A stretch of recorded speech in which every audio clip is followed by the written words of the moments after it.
हरियाणा विद्यालय शिक्षा विभाग द्वारा आयोजित कार्यक्रम एजुसेट में आप सब अभिभावकों व प्यारे विद्यार्थियों का हार्दिक स्वागत है। मैं विपिन कुमार, जेपटी अध्यापक जीपीएस केकेपुर नूर से। गुड मॉर्निंग बच्चों, आज हम हिंदी में पाठ नंबर 3 छोटी बातें बड़े काम की, इसको पढ़ेंगे। सभी बच्चे ध्यान से सुनेंगे। चलो शुरू करते हैं। यह करो, यह मत करो। मम्मी पापा के मुंह से यह वाक्य आप कई बार सुनते होंगे। यह सुनकर आपको कभी कभी बुरा भी लगता होगा, किंतु दैनिक जीवन की छोटी छोटी बातें कई बार बहुत महत्वपूर्ण होती हैं, जिनका पालन करना समाज व राष्ट्र हित के लिए अनिवार्य है। इसलिए ये छोटी छोटी बातें बहुत काम की होती हैं। तुम अपनी कक्षा में बैठे हो, अध्यापक महोदय के आने पर तुम उठकर खड़े हो जाते हो और हाथ जोड़कर उनका अभिवादन करते हो। इस प्रकार तुम शिष्टाचार का पालन करते हो। तरुण बस में बैठकर यात्रा कर रहा है। एक वृद्ध उसी बस में चढ़ा। बस में बैठने का कोई स्थान खाली न देखकर वृद्ध एक और खड़ा हो गया। यह देखकर तरुण ने अपना स्थान उस वृद्ध के लिए छोड़ दिया। निश्चय ही तरुण ने अच्छे नागरिक का कर्तव्य निभाया। इस प्रकार के व्यवहार अथवा आचरण को शिष्टाचार कहा जाता है। राष्ट्र और समाज को आपसे ऐसे ही अच्छे आचरण की अपेक्षा। अब तक जितना हमने पढ़ा है उसमें आपने क्या क्या सीखा? चलो अब मैं आपसे जितना भी अभी तक मैंने पढ़ा है उससे संबंधित कुछ प्रश्न आपसे करता हूँ। आप सभी उसका क्रम से जवाब देंगे। अपने मम्मी पापा के मुंह से आप कौन से वाक्य कई बार सुनते हो? बताओ बच्चों, कौन से वाक्य सुनते हो आप? अभी अभी पढ़ा है ना? ठीक, यह करो, यह मत करो, यही वाक्य सुनते हो ना? ठीक है बच्चों। अगला प्रश्न, छोटी छोटी बातों का पालन करना क्यों अनिवार्य है? बताओ बच्चों। हाँ, समाज व राष्ट्र हित के लिए छोटी छोटी बातों का पालन करना अनिवार्य है। कक्षा में अध्यापक महोदय के आने पर आप उनका अभिवादन कैसे करते हो? कैसे करते हो बच्चों? ठीक, खड़े होकर और हाथ जोड़कर। तरुण किस में यात्रा कर रहा था? बताओ बच्चों, अभी पढ़ा है हमने। तरुण किस में यात्रा कर रहा था? हाँ ठीक है बच्चों, बस में। तरुण ने बस में अपनी जगह किसको दी? किसको दी बच्चों? एक वृद्ध को। आपकी थोड़ी सी लापरवाही प्रदेश में किसका संकट पैदा कर देती है? अभी लास्ट पहरा हमने पढ़ा है ना बच्चों, जल्दी से बताओ। ठीक है, किसका? बिजली का संकट। बच्चों यहाँ तक पहरा समझ आया? ठीक है बच्चों, अब आगे पढ़ते हैं। बिजली का दुरुपयोग करना या बिजली की चोरी करना सही आचरण नहीं है। आपको थोड़ी सी लापरवाही आपके बिजली के बिल को तो बढ़ाती ही है, साथ ही प्रदेश में बिजली का संकट भी पैदा करती है। क्या आपने कभी सोचा है कि यदि 100 घरों में एक एक बल्ब भी व्यर्थ जलता रहे तो 100 बल्बों की बिजली लापरवाही के कारण बेकार चली जाएगी। बच्चों, जब कमरे में कोई ना बैठा हो तो पंखे और बत्तियां बंद कर दी जानी चाहिए। ठीक है ना बच्चों। अगर कमरे में कोई भी ना हो और पंखे और बत्तियां जलती रहें तो गलत बात है ना। इसलिए जब आपको ज़रूरत ना हो तो पंखे और बत्तियां बंद कर दी जानी चाहिए। आगे है, सुमन ने हाथ धोए और नल खुला छोड़ दिया। रमेश ने बर्तन साफ करके रसोई का नल खुला छोड़ दिया। पानी बह रहा है, किसी को नल बंद करने की चिंता नहीं है। इससे अच्छा आचरण नहीं कहा जा सकता। सबको यह आदत डाल लेनी चाहिए कि जब पानी की ज़रूरत ना हो तब नल अच्छी तरह बंद कर दिया जाए। वह देखो, कुछ बच्चों ने आधी छुट्टी में खाना खाया और छिलके तथा कागज़ कूड़ेदान में ना डालकर डेस्क के नीचे ही डाल दिए। ऐसा करना ठीक नहीं। कूड़ेदान का प्रयोग करने में अधिक समय नहीं लगता। आवश्यकता ना होने पर बत्तियां और नल बंद करना, कूड़े को सही स्थान पर डालना आदि ऐसी आदतें हैं जिन पर ध्यान देने से आप अपने साथ साथ समाज का भी भला करते हैं। अच्छे संस्कार बचपन में ही पड़ जाते हैं और बड़े होने पर उनकी आदत बनी रहती है। इसलिए बचपन से ही अच्छी आदतों को अपनाना चाहिए।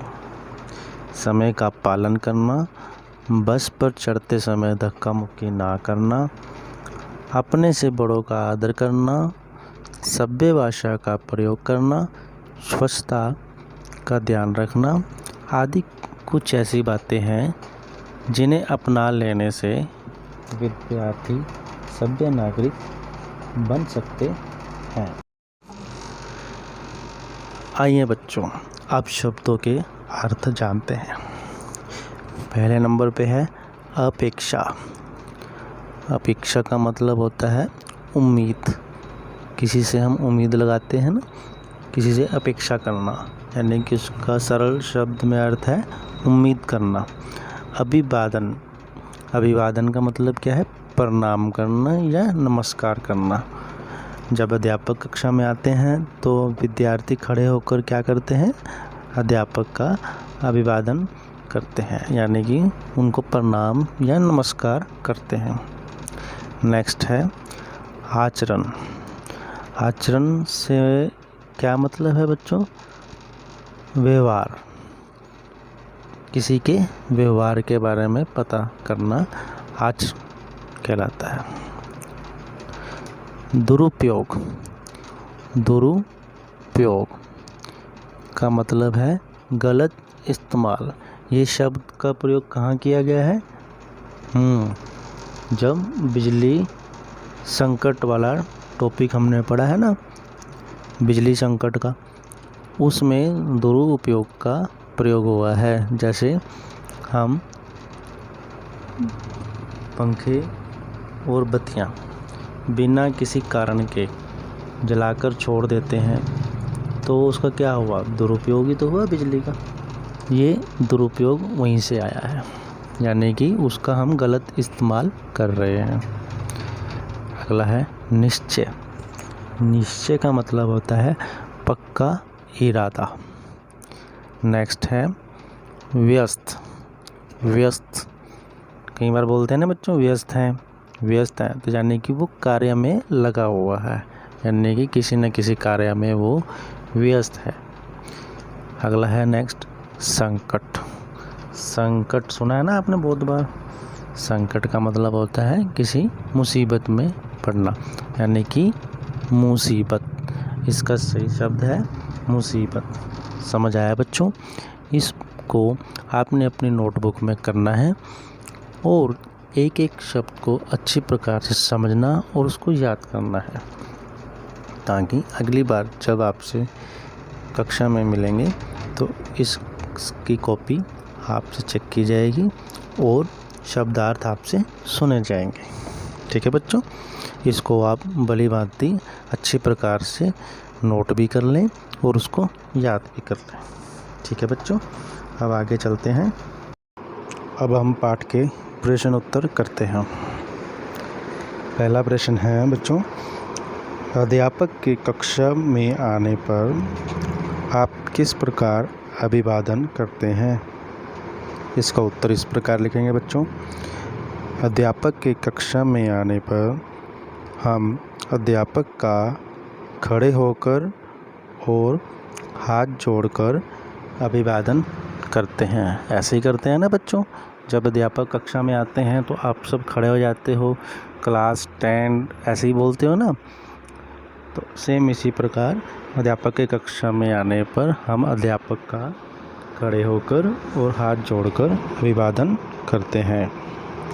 अगला प्रश्न है बच्चों, तरुण ने अच्छे नागरिक का दायित्व कैसे निभाया?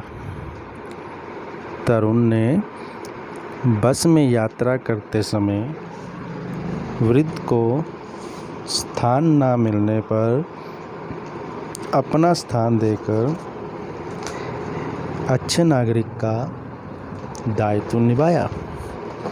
तरुण के बारे में पता है ना बच्चों। तरुण बस में सफ़र कर रहा था, एक वृद्ध को सीट नहीं मिली थी तो उसने अपना स्थान उस वृद्ध को दे दिया, जिससे उसने एक अच्छे नागरिक का दायित्व निभाया। अगला प्रश्न है बच्चों, पानी को व्यर्थ बहने से कैसे बचाया जा सकता है?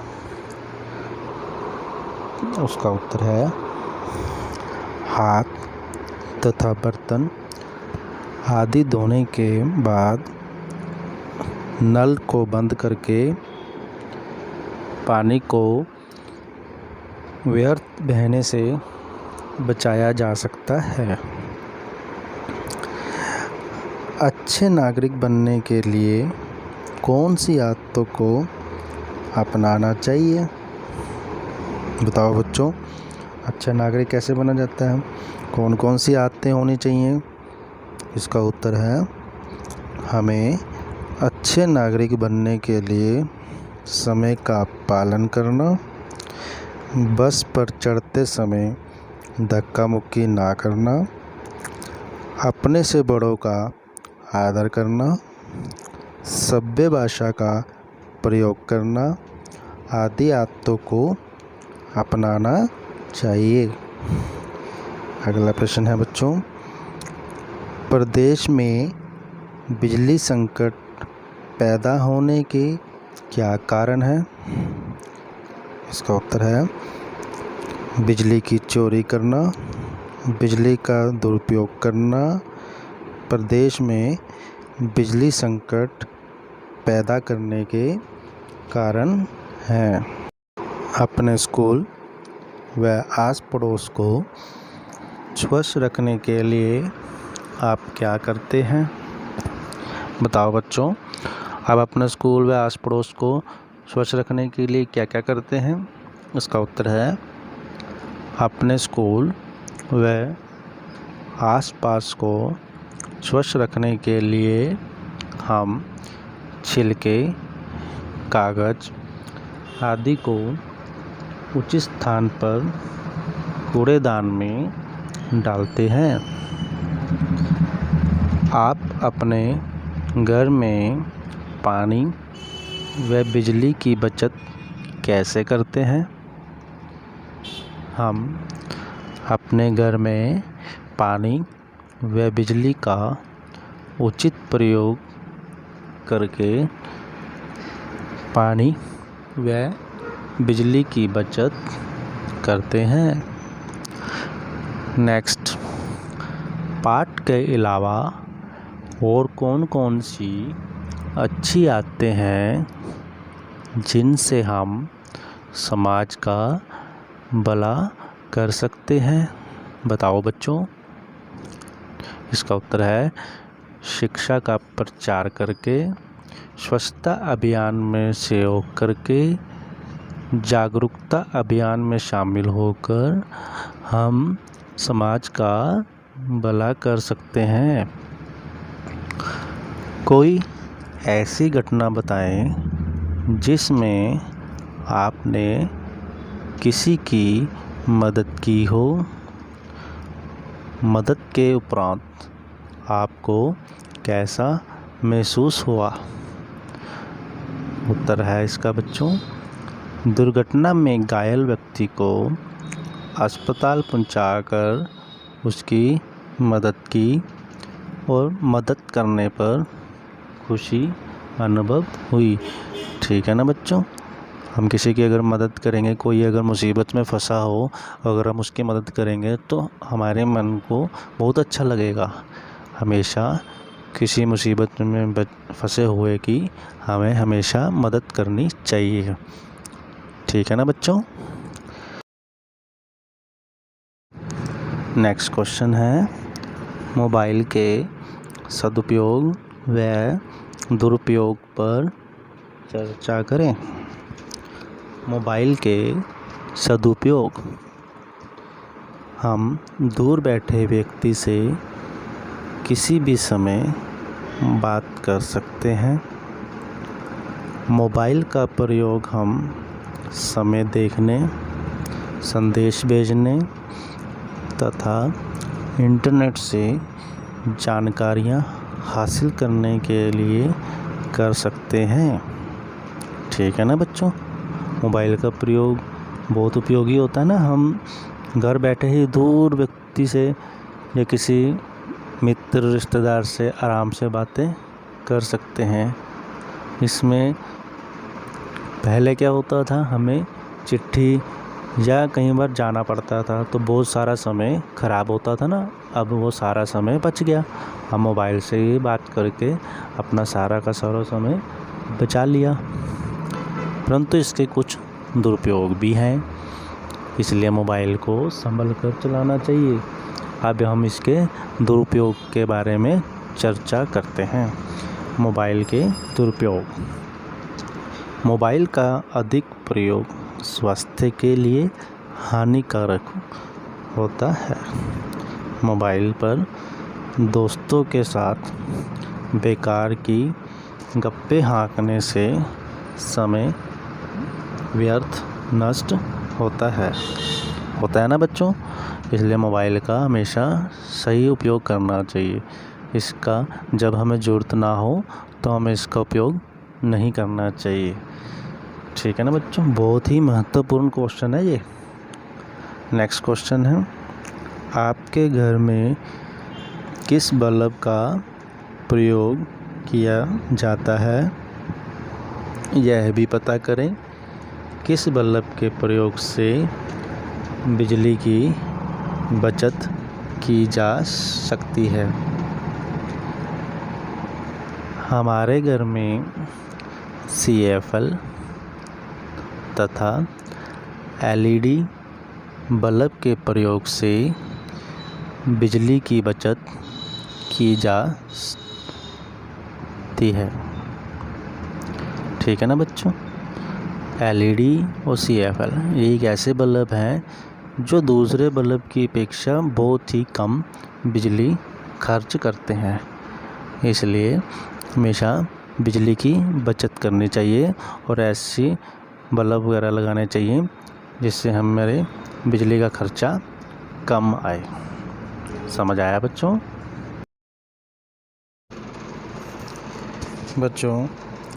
अब अगला जो प्रश्न है वो बहुत ही मज़ेदार है। देखो आपके सामने चित्र बने हुए हैं ना मोबाइल फ़ोन के। ठीक, अब इस मोबाइल फ़ोन का प्रयोग कहाँ कहाँ होता है वो देखना है। मोबाइल फ़ोन संदेश भेजने के काम आता है, समय व तिथि देखने के लिए काम होता है, गणना करने के काम आता है और भी कई प्रकार के प्रयोग हम मोबाइल के ज़रिए करते हैं। मोबाइल का प्रयोग शिक्षा के क्षेत्र में भी किया जाता है। अब आगे है कंप्यूटर। मोबाइल की तरह ही कंप्यूटर का प्रयोग भी कुछ इस प्रकार किया जाता है।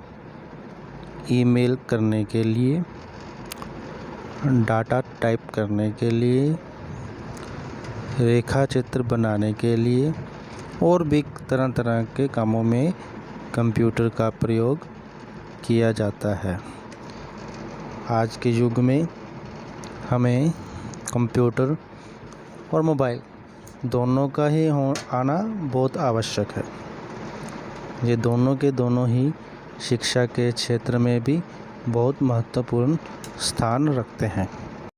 बच्चों, अब हम चित्रों के माध्यम से कुछ प्रश्नों को हल करना सीखेंगे। बच्चों, ये बहुत ही मज़ेदार प्रश्न है, इसको आपने ध्यानपूर्वक देखना और समझना है। चलो शुरू करते हैं। सबसे पहले ये देखो, एक सर्कल बना हुआ है और इसमें बीच में एक जगह का नाम लिखा हुआ है। अब आपने उस जगह से संबंधित जो भी आप उसमें देखते हो उनके नाम लिखने हैं। चलो, नंबर 1 क्या है? विद्यालय। अब विद्यालय का नाम जब भी लेते हैं तो बहुत सी चीज़ें दिमाग में आती हैं। विद्यालय में आप क्या क्या देखते हो, याद करो बच्चों। विद्यालय में आप अध्यापक, विद्यार्थी, मेज, चौक, कुर्सी और तरह तरह की चीज़ें आप देखते हो। जो भी बच्चों आपके दिमाग में, जो विद्यालय में आप देखते हो, आपके दिमाग में जो भी आ रहा हो उनके नाम आप यहाँ लिख सकते हो। देखो, यहाँ 5 कॉलम बनाए गए हैं। इन 5 जगह पे आपने वो चीज़ें या वस्तुएं आपने लिखनी है जो आप विद्यालय के अंदर देखते हो।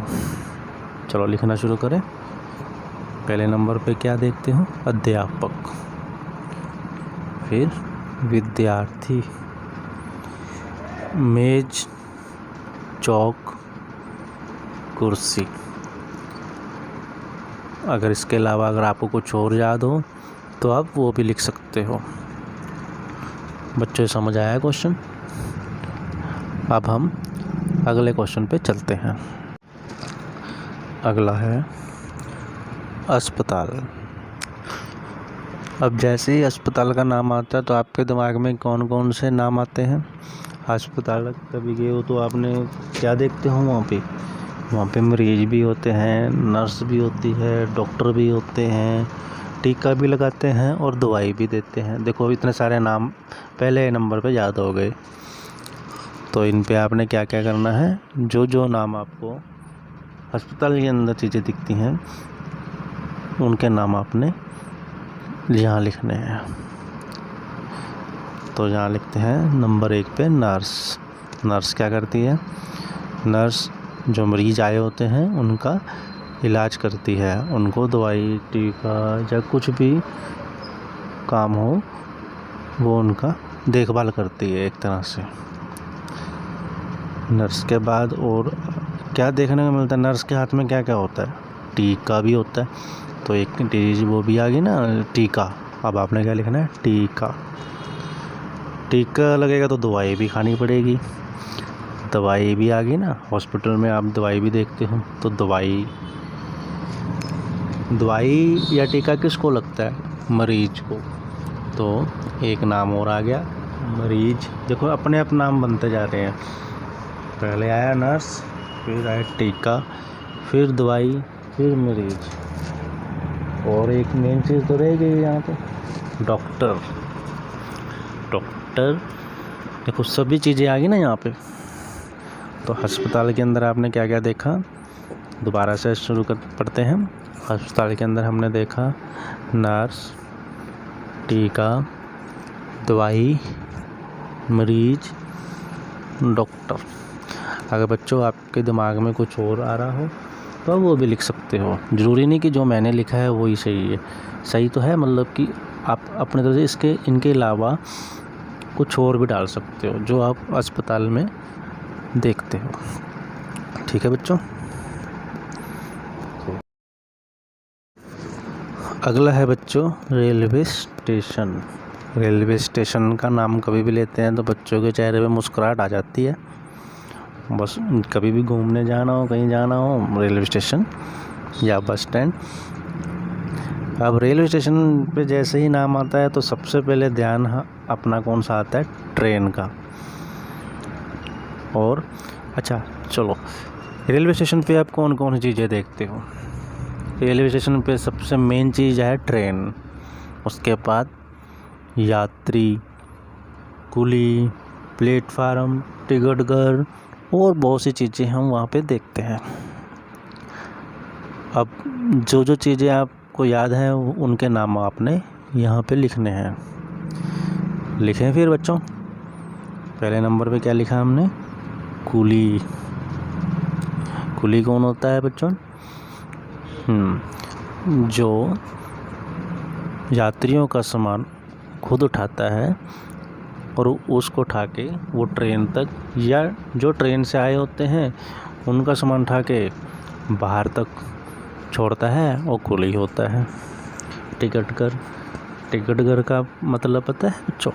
टिकट घर वो होता है यहाँ पे हम ट्रेन पे यात्रा करने से पहले अपनी टिकट लेते हैं।